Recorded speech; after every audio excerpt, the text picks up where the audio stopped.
There's a lot of good news, and I'm sure you have a lot of questions, so let's get to them. We have just the news and our new media seat today. Amanda Head, thank you for being with us. Why don't you kick us off? Sure, thank you so much.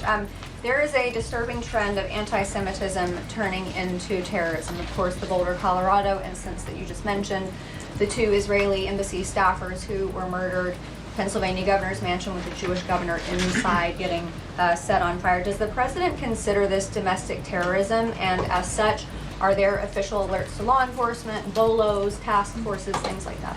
The president has made it very clear, as he said in his statement yesterday, that yes, these anti-Semitic acts of violence are do qualify as terrorism, and he does not want to see terrorism or violence of any form taking place in the United States of America. And as for specifically anti-Semitic terrorism and anti-Semitic acts of violence and those that are targeting Jewish Americans, this administration has done more to combat that violence than any administration in history. And one incident is one too many. And I think, frankly, that's something the previous administration was not willing to say. This president will stand up for Americans of all religions, of all faiths, of all creeds, and we will continue to look at policy measures and actions that we can take in addition to the actions that have already been taken to curb this anti-Semitic violence. And to Jewish Americans at home, across the country, this president has your back. And then on another issue, back in February, Secretary Kennedy created a commission to re-examine the childhood vaccine schedule. But there are still states outstanding like California, Connecticut, Maine that are not allowing any religious exemptions for kids not only to go to school but to participate in sports and extracurricular activities. Would the president want to see religious exemptions allowed across all 50 states? And how do you enforce that, especially with states like California that are already defying the president on the men and women's sports issue? Generally speaking, I know the president supports religious exemptions for families when it comes to vaccinations. As for the instances in those specific states, I'll have the administration and the White House look into it and see what executive action, if any, we can take on that front. Thank you. Kelly. Good afternoon. We're now in hurricane season, and obviously there is great concern every year about the potential for that. Can you speak to how the president is planning to have the level of support, should it be needed, to be as it has been with a reduction in the workforce? And is he still comfortable with Administrator Richardson, who had talked, whether joking or not, about not being aware of a hurricane season for this country? What is the president's level of briefings on what may be required? If you could give us kind of an overall update on that. Sure. Well, of course, we know that we are into hurricane season now, and I know FEMA is taking this seriously, contrary to some of the reporting we have seen based on jokes that were made and leaks from meetings. But Secretary Kristi Noem and the FEMA leadership are all over this. They are committed to ensuring that federal resources and tax dollars are there for Americans in need, and the president continues to review requests for emergency aid and carefully considering them. However, this president has made it clear we're not going to enable states to make bad decisions with federal tax dollars and then have the federal government later have to bail these states out. We want to see states be responsible with their tax dollars to do as much as they possibly can, and then the president will deeply and thoughtfully consider any requests for federal aid that come to his desk. And I think some of the media reporting we've seen on this is frankly sloppy and irresponsible. There are serious people who are taking this issue seriously, starting with the president himself, who, as you know, on his first domestic trip back in office, visited both North Carolina and California, both of which were, of course, hit by natural disasters when he wasn't even president, but he took ownership of that and visited those places and those people immediately. Is it Brian? About hurricane season appropriate, though, now that this is serious business, as you talked about? It's serious business, Kelly, and I'm not going to engage in such fodder with a question like that. Brian? Thank you, Caroline. Reuters was reporting that there is a letter that is meant to be sent to other countries, which would give these countries a deadline of Wednesday to produce their best offer on the trade matter. Why does the administration feel the need to send this letter? And I have one more follow-up on trade. Sure, I can confirm the merits and the content of the letter. USTR sent this letter to all of our trading partners just to give them a friendly reminder that the deadline is coming up. And they are in talks. Ambassador Greer, Secretary Besson, Secretary Lutnick are in talks with many of our key trading partners around the globe. As you know, Brian, I know the Wall Street Journal has covered this quite heavily. And they continue to be engaged in those discussions. And this letter was simply to remind these countries that the deadline is approaching and the president expects good deals, and we are on track for that, I will emphasize. On the trade side, though, when the deal with the United Kingdom, there was this idea of a reprieve on the auto tariffs. Is the president looking to do another similar deal on the sector-by-sector reduction in tariffs, or is this more going to be deals related to the reciprocal tariffs that were announced months ago? Well, as I've said previously from the podium, and the president has discussed as well, each country has unique advantages, unique challenges to it based on their markets and what they export to us and what we export to them. And so that's why the president smartly advised his trade team to engage in tailor-made deal making. And we saw that with the United Kingdom, and we will see that with other countries as well. Kate, does the president support the Senate moving forward with a bill imposing heavy sanctions on Russia? Look, the president has spoken about his position on sanctions on Russia. He has smartly kept this as a tool in his toolbox if necessary, but I think the Senate and everyone on Capitol Hill respects the president as the commander-in-chief for a reason. And as you know, Russia and Ukraine engaged in direct talks yesterday. That was at the encouragement of this president when he spoke to both leaders of both countries via phone just a couple of weeks ago.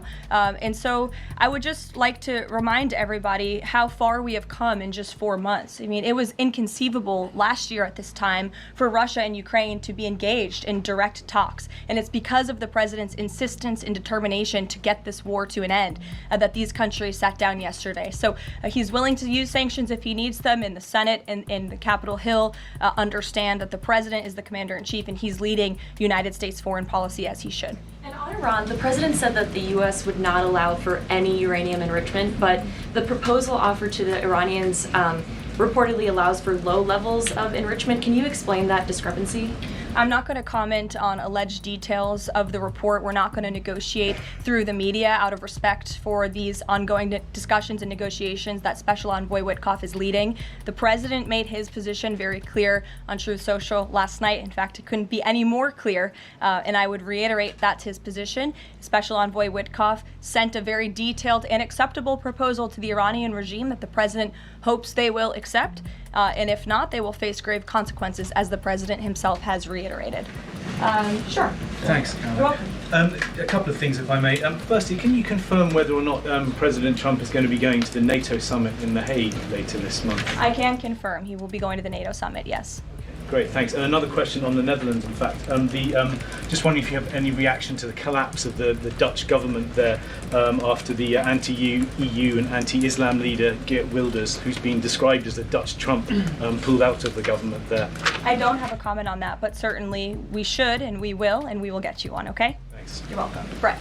Thanks, Caroline. I wanted to ask, a couple days ago, the president announced that he was withdrawing the nomination of Jared Isaacman to lead NASA, citing a thorough review of prior associations. I wondered, why did this review happen just now, after the nominee was so far into the process? And can you explain the president's thinking on who he might choose? Look, the president reserves the right to nominate individuals to key administration posts. He also reserves the right to remove those individuals if he chooses, just like he reserves the right to fire anybody in the executive branch that he wants. And so a new replacement for NASA will be announced very soon, as the president himself said. Was there something in particular that came up that caused the president concern with this nomination? The president wants to ensure that all of his nominees are aligned fully with the America First mission of this administration. And again, he will be announcing a replacement very soon. Andrew, go ahead. Thank you, Caroline. You're welcome. It's been just about a month since President and Prime Minister Starmer announced... I can't see you all the way back there. Phil's head is in the way. Well, he's very tall. There you go. So it's been just about a month since Prime Minister Starmer and President Trump announced that the U.S. and U.K. had reached a trade deal, That's right. or at least a framework for a deal. Now there are at least some conservative MPs in London who are complaining that Parliament has not yet seen the text of any deal. So I'd like to ask you from this side of the pond, is there a text for the deal ready to be released, submitted, and If not, when can we expect it? And then I have one more. if There's you're done. most definitely text with this deal. There is language that this side has seen. You'll have to ask the UK Parliament why they haven't seen it from their own government. I obviously can't answer that question. And on Jonathan, Caroline, go one ahead. more on Ukraine, Go ahead, please. Jonathan. Sure, go ahead. On Ukraine, it's been a couple days since Ukraine made that audacious drone strike on Russian airfields. The president hasn't said a word about it, and usually he's not shy about making his thoughts known Don't you on love that? the war, or it's not bad, on the war or any other subject. What have you heard from him on this audacious drone strike? Is he surprised? He said that Zelensky didn't have the cards when they met in the Oval Office a few months back. Does Zelensky possibly have some cards that the president hadn't known about? Look, the president's thinking on the Russia-Ukraine war as it stands, I spoke to him about it just this morning, is he remains positive at the progress that we've seen. Again, he urged both leaders to sit down and talk directly with one another, and they did that. Russia handed over a memorandum of peace, or a peace plan, or a suggestion of one, I understand, to the Ukrainian side. They also agreed upon the exchange of prisoners or hostages from each other's countries. So he remains positive about the progress that we're seeing, but he also is a realist, and he realizes these are two countries that are at war and have been for a long time because of his predecessor's weakness and incompetence. So he's working hard to solve this conflict, and that's where his mind is right now on it. Jonathan, go ahead. Thank you. Same topic, just to put a finer point on it. Does President Trump approve of Ukraine's decision to strike nuclear-capable bombers in Russia? I would like to let the president speak on that himself. And just a follow-up, has the I president... would just add to that. The president does not want to see this war prolonged. He wants the fighting to stop, he wants people to stop dying, and he wants this to be solved at the negotiating table. The reason he is so deeply involved and has spent so much time and effort on this war is because he hates to see people dying. Again, these are not Americans that are being killed. These are Russians and these are Ukrainians. This is a war very far away. But this president truly cares about peace, and that's what he wants to see. What is President Trump doing to ensure that a similar internal drone attack doesn't happen here in the US, given this was done at pretty low cost, very stealthily? You know, it obviously raises questions about our own security, particularly for US aircraft here. It absolutely does, and that's why the president nominated Secretary Hegseth and has approved some of the changes that have been made at the Pentagon to ensure that we have the most lethal fighting force in the world, and that the United States military is the best, the biggest. That's why he wants the One Big Beautiful Bill to be passed, because it increases our defense spending. It's why he also launched the announcement of the Golden Dome to prevent from missile strikes and attacks in the future. And the president has a full understanding, I can tell you because I've spoken to him about it, about the future of warfare and how drones are a big part of that. And I will not get ahead of our policy team, but I think you can expect to see some executive action on that front in the very near future. Caitlin. Two questions for you as well. On the Big Beautiful Bill, you said recently that it is, quote, blatantly wrong to say that it adds to the deficit. You essentially said that an estimate from the Congressional Budget Office and other scorekeepers you believe are wrong.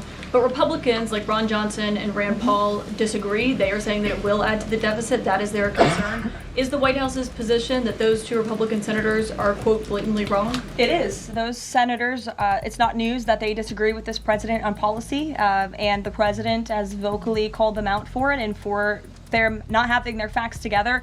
I would add the Congressional Budget Office has been historically wrong. In fact, they predicted the Trump tax cuts from the president's first term in 2017. Their prediction was wrong by $500 billion. Those tax cuts had nearly $500 billion more of revenue than the Congressional Budget Office scored. And I would also point out, I don't think many people know this, there hasn't been a single staffer in the entire Congressional Budget Office that has contributed to a Republican since the year 2000. But guess what? There have been many staffers within the Congressional Budget Office who have contributed to Democrat candidates and politicians every single cycle since. So unfortunately, this is an institution in our country that has become partisan and political, and we are very confident in our own economic analyses of this bill. There is $1.6 trillion in savings, and our Office of Management and Budget Director, Russ Vought, is a fiscal hawk. He is well known in this city for being a well-respected fiscal fiscal hawk. He has tools at his disposal to produce even more savings. And as you know, the White House will be sending our rescissions package to Capitol Hill today. And on immigration, the other day that the Homeland Security Secretary said, and I'm quoting her now, that an illegal alien threatened to assassinate President Trump and highlighted his arrest. A man has now admitted to framing him, saying that he wrote the letter that the DHS Secretary Kristi Noem posted online. Last I checked before I came into the room, that post was still up from DHS. Does the White House expect them to issue a clarification or a correction on that We front? can ask the Department of Homeland Security and get back to you. Jeff. Caroline, is the United States putting pressure on China to release its hold on rare earths that are hurting car companies and technology companies now that require that for their products? And is that pressure working?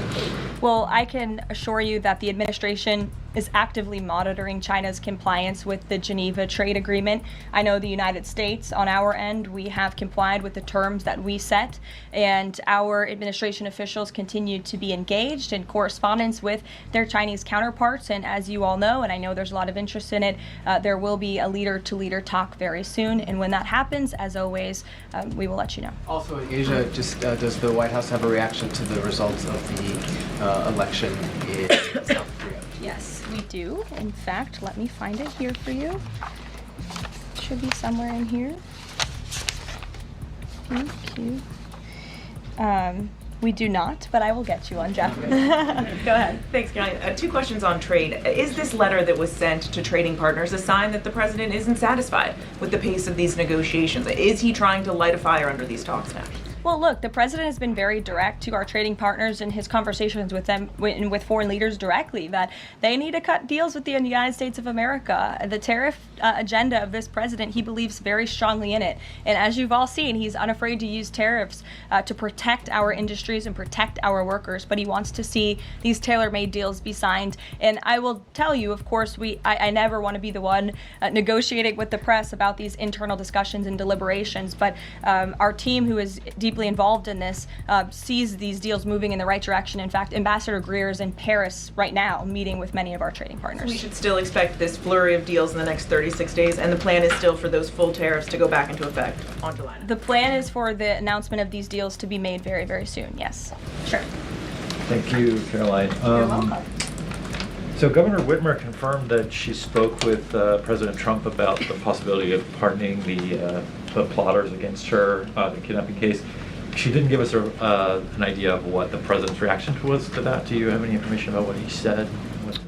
Well, I won't reveal the president's private discussion unless he gives me liberty to, but I will reiterate what he said publicly when he was asked by one of the journalists in this room in the Oval Office a couple of weeks ago about the pardons. He said it's something he would look at, nothing more, nothing less. Haley, go ahead. Thanks, Caroline. And then to Kelly next to you. Thank you. When it comes to the leader-to-leader call with Xi Jinping this week, what is the president's expectation of this call? Is he looking for concrete outcomes out of this, or is he looking to kind of warm relations as these trade talks are ongoing? Well, President Trump and President Xi have shared a respectful relationship throughout the years. And again, I won't get ahead of the president on that call, but as always, after, you'll hear directly from the president or from myself or someone else here at the White House. Kelly. Caroline, thank you. I want to get back to the anti-Semitic behavior that's been going on college campuses, as well as recently in Boulder, Colorado. The president, as you know, has the White House Faith Office, the Religious Liberty Commission, as well as the Anti-Task Force on anti-Christian bias, which includes anti-Semitism. From a whole of government perspective, and the president has already mentioned how he hates these kinds of acts that have been going on, can these entities and these agencies work together with the president to put out a proactive campaign to help people stop the hate?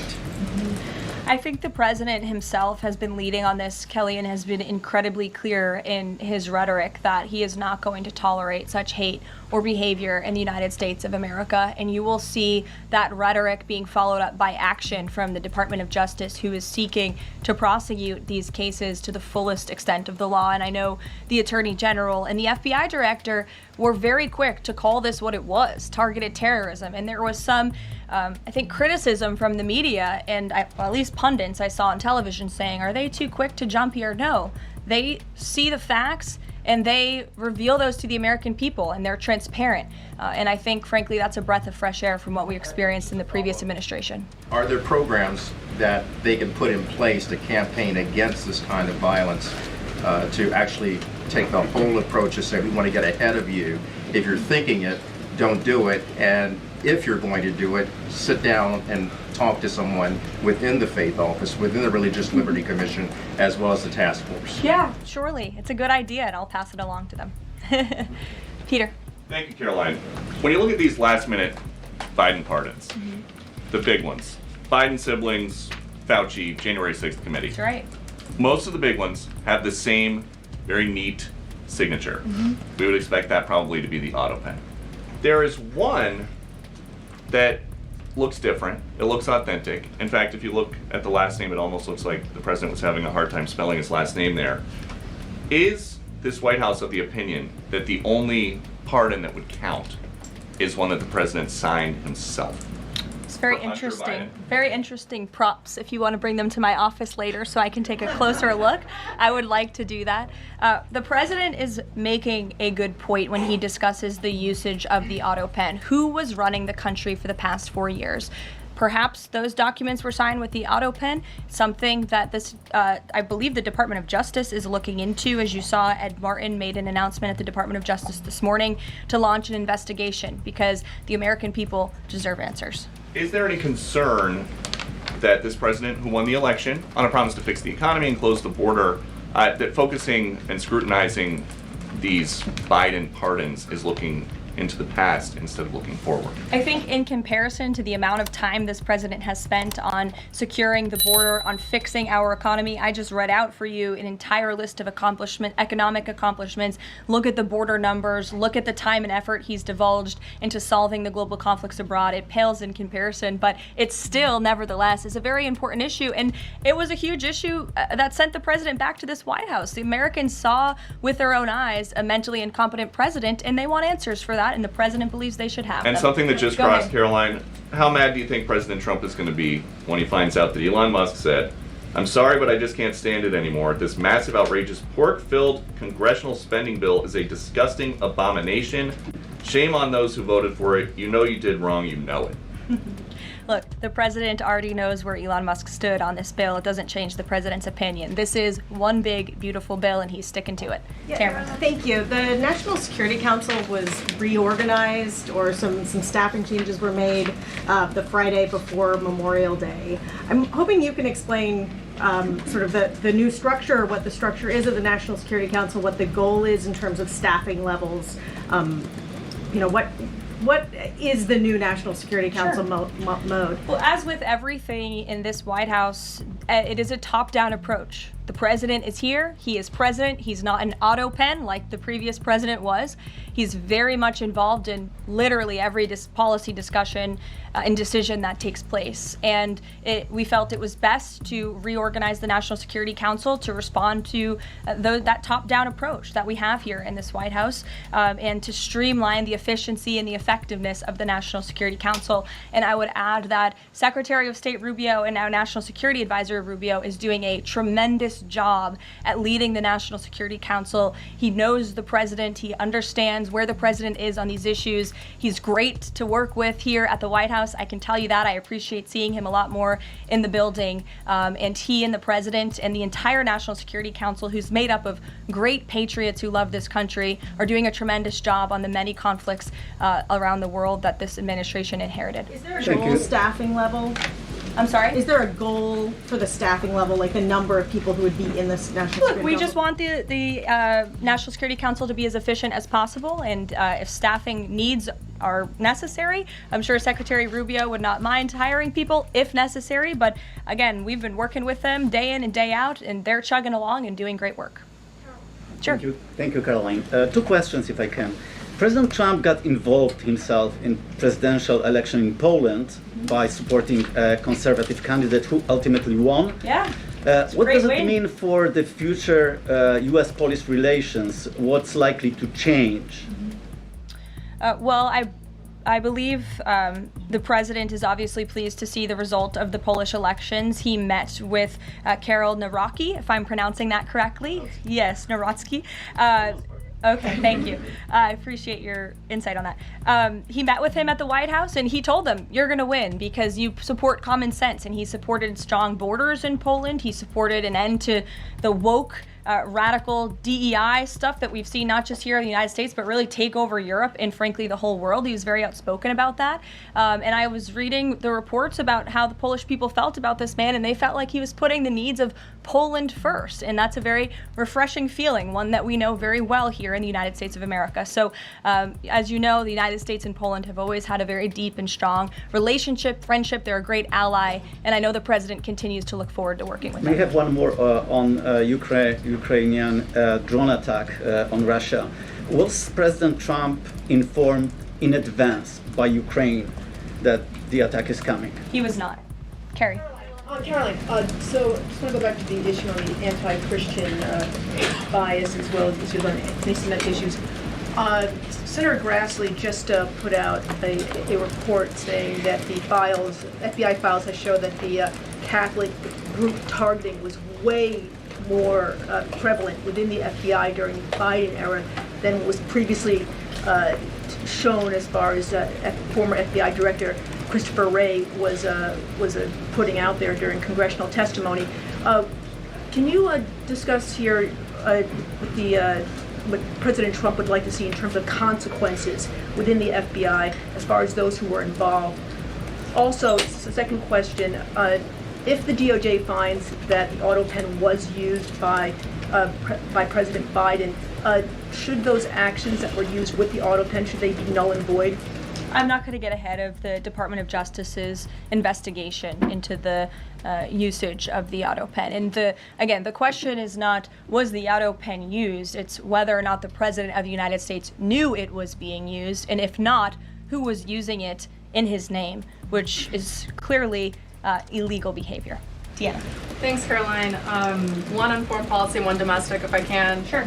On foreign, just speaking to the president's Truth Social post about Iran recently, saying that there will be no uranium enrichment. Is he saying that that's a red line for him, or no? I already answered this question. The president's been very clear about where he stands on that. Okay, and then on domestic, there is a report that Laura Loomer met with the vice president today.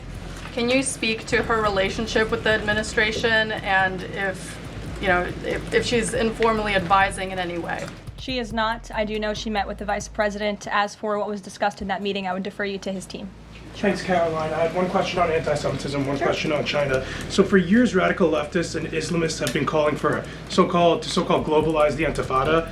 Do you believe this is a call for violence against Jews? And do you think these attacks on Jews around our country is what globalizing the Intifada looks like?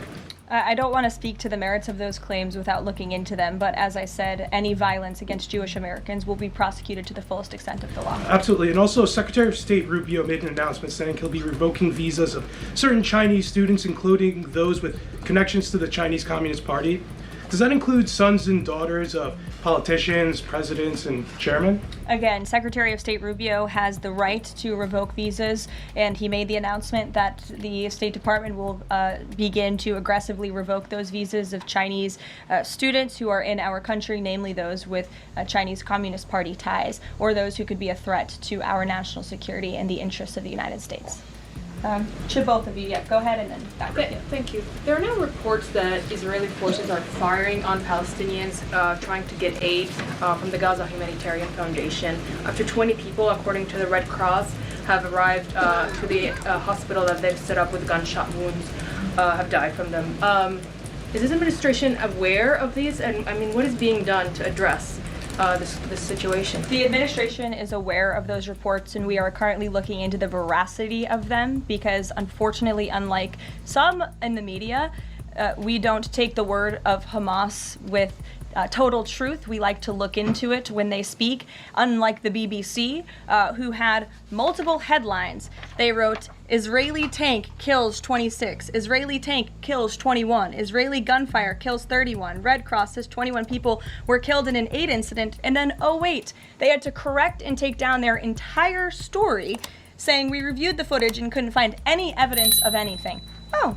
Okay, so we're going to look into reports before we confirm them from this podium or before we take action, and I suggest that journalists who actually care about truth do the same to reduce the amount of misinformation that's going around the globe on this front. John. About the change in the leadership of the organization, what does that mean going forward, and why so early on is this happening? What organization? The Humanitarian Foundation. Well, look, this was a creative idea that the president called for to get aid into the region. These people were desperate and starving, and the president didn't like seeing imagery of that, and he wanted to ensure that aid was brought in with the approval of Israel for understandable reasons. We will never forget the brutal attack on October 7th. And again, this is something that the previous administration was unwilling to put the time and effort into doing. John. Thanks a lot, Caroline. I want to bring it back to the way you began your briefing, talking about the president's mass deportation program and his priorities. 40% of crop farm workers in the U.S. are undocumented, and that's according to the Agriculture Department. Do they have a carve-out in terms of the president's mass deportation program? The president and the Trump administration have been very clear. If you are in the country illegally, you are subject to deportation. Is there any concern that, given that large number, if that number is correct, 40% of crop farm workers being undocumented, that could impact the food supply here in America if those individuals that obviously help pick crops all across the country are deported en masse? Again, this administration is focused on deporting individuals who are in our country illegally. It's something we have to do. We cannot allow the previous administration's invasion of our country of illegal immigrants to continue. We just can't have it. And this is a law and order president. As for our farmers and their concerns, they have a president who has their backs and listens to their concerns and hears them. But we also have a legal pathway to come to this country and work specifically for agricultural work. So there's a legal way to do it, and we encourage that legal pathway, and we're currently working on strengthening our legal immigration system for that reason. Sure. Thank you, Caroline. I just wanted to follow up on your statement last week regarding the Maha report. Sure. You said that there was, you said, I understand there were some formatting issues with the Maha report that are being addressed, and that report will be updated. We also understand that since that, there have been some citations that came about. There's citations of studies that either did not exist or did not back up the report's conclusions. So when you were referring to formatting errors, is that what you were talking about, or was it, could you just explain that? Yeah, that's what I was talking about. There were formatting errors, and those errors were updated by the proper policy components here at the White House, and a new report was issued. So exactly what I said took place. Sure, go ahead, Alec. Yeah, good to see you. Good to see you. Congresswoman Mary Miller suggested that changing Pride Month to Family Month. I would personally like to see maybe a nuclear family month. Some people are saying, let's get a Veterans Month. Does the president have any plans on making a proclamation, or is it just going to be June this year? Well, there are no plans for a proclamation for the month of June, but I can tell you this president is very proud to be a president for all Americans, regardless of race, religion, or creed. Caroline. Reagan, go ahead. Thank you, Caroline. And then I'll go to you. Thank you. You're welcome. Colorado passed sanctuary protections for illegals 1 month before the terrorist attack this weekend. 2 questions. Why did the DHS remove the sanctuary cities list that it had published, which was ordered by the president? And then what is the administration going to do to further crack down on sanctuary jurisdictions to prevent attacks like what happened in Colorado? Sure. The Department of Homeland Security will be issuing a new list of sanctuary cities, an accurate list of sanctuary cities. As for what we're doing to crack down, the president has signed various executive orders and has directed the Attorney General to prosecute federal, state and local officials who are not complying with federal immigration authorities and, most importantly, federal immigration law. Thanks, Caroline. Thank you, Caroline. Oh yeah, Caroline. Thank you very much. Go ahead. So, does the president take calls from foreign leaders on the tariffs on steel and aluminum? Does he still intend to double them tomorrow morning? The president will be signing that executive order today, and steel and aluminum tariffs will be going to 50%, yes. No way it's going to change, or it's going to be suspended? He made that announcement in Pennsylvania, and he plans to deliver on that promise to Pennsylvanians. And why is he hiking it? And Ed, go ahead. I can answer that, but go ahead, Ed. Oh, yes. Thank you, Caroline. So a Chinese Foreign Ministry spokesperson today said that the U.S. imposed harmful measures like new chip controls and pledging to revoke Chinese student visas. So are the Chinese the victims in this trade back and forth? Look, I don't think anyone is the victim. These are two strong countries, and as I said, the president has a good relationship with China's president and leader, and that discussion will take place later this week. And what other authorities is the president looking at for tariffs should the decision in the appeals court not go his direction? Well, right now, his tariffs remain in effect. We spoke at length in my briefing last week about that decision that came down from the International Trade Court, which has been put on pause because the president absolutely does have the authority to implement tariffs and to declare a national emergency for our crippling trade deficit. He could always have the power to use Section 202 or Section 301 as well to impose tariffs if he deems necessary, especially Section 202 tariffs, which are sectoral, as you know, to protect our critical supply chains here at home. Thanks, Caroline. You're welcome. You've got U.S. business leaders begging for certainty. So why did the president suddenly decide to hike tariffs on steel and aluminum again? You also have U.S. business leaders begging to meet with this president and begging to come to the White House to talk to him because they know that he is a negotiator in chief, that he's making good deals on behalf of the American worker and the steel worker, in particular when it comes to the steel and aluminum tariffs, which he discussed in his speech at length at Pennsylvania, and the need for them. And I would just add, I was at that speech on Friday with the president, and there were 2,000 steel workers and their families in the room, many of them wearing their hard hats. I spoke to one backstage who said this is the greatest thing that has happened for that community in Pittsburgh, Pennsylvania in 60 years, because this is a president who doesn't just talk the talk, he walks the walk too, and he's delivering on his promises to bolster our steel and aluminum industries in this country and to protect those jobs. If not for this president, that steel plant in Pittsburgh, Pennsylvania would have closed. Those jobs would have been lost. And the president saved that company, he saved those jobs, and he's saving that community. And that's the intention of the steel tariffs, which he will sign later this afternoon. Thank you very much, everyone. We'll see you later.